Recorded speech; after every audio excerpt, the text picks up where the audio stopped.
It's a wonderful pleasure for me to have this opportunity to speak with you, although it's across many thousands of miles. My name is Gideon Arulmani. I'm based in Bangalore, quite far away from you. Bangalore is a town, is a city in South India. I work for a charitable trust called the Promise Foundation. I'm the director of the Promise Foundation, and the Promise works with children from the preschool years all the way up to young people who are about to enter the world of work.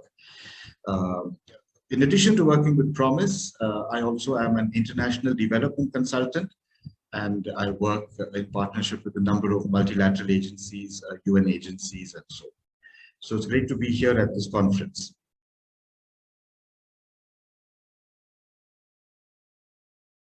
You know, all of us, or most of us, have been trained to work with the individual, isn't it? So our theories, our models are all geared to help the young person or a mid-career individual find their way into the labor market and chart a pathway for themselves. So it's an individual kind of an emphasis that we've been trained to deliver.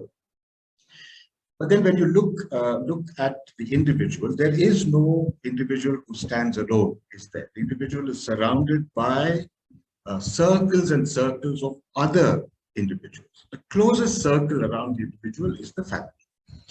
Now, for a long time, the idea, the impression was that family is important in collectivist contexts.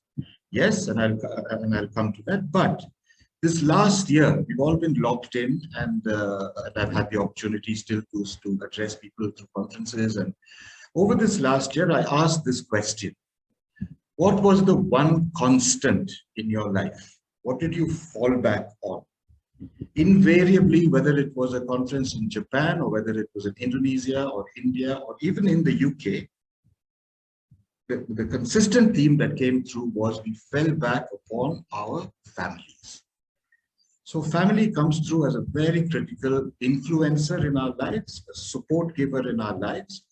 So I have been working for the last year on the idea of family as a part of the career decision-making process. So that's really going to be the emphasis of what I'm going to be presenting to all of you and discussing with you over the conference, where we will attempt to look at the family as an entity, the individual who's making the choice as a part of that group.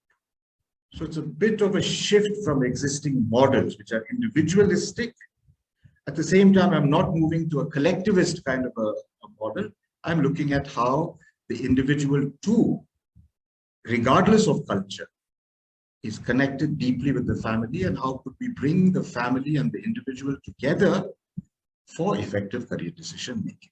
So that's really going to be broadly the topic that we're going to discuss together.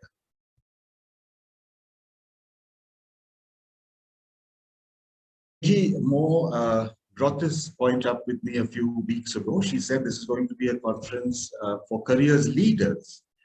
Now that really struck me as being interesting, because we have counselors all around us, but a leader is someone who's charting a new pathway in my view. So that's something I'm really looking forward to participate and to engage with the delegates and all of you at the conference. Mainly, what am I excited about?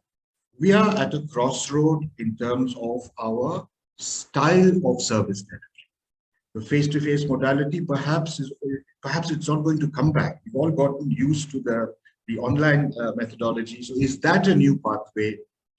Are there other variables, other factors that we need to bring into our thinking in order to still be relevant and still offer our services at the highest possible quality of service delivery? So new pathways, new ideas, and how do we implement these new ideas? That's something I'm really looking forward to at this Career Leaders Conference.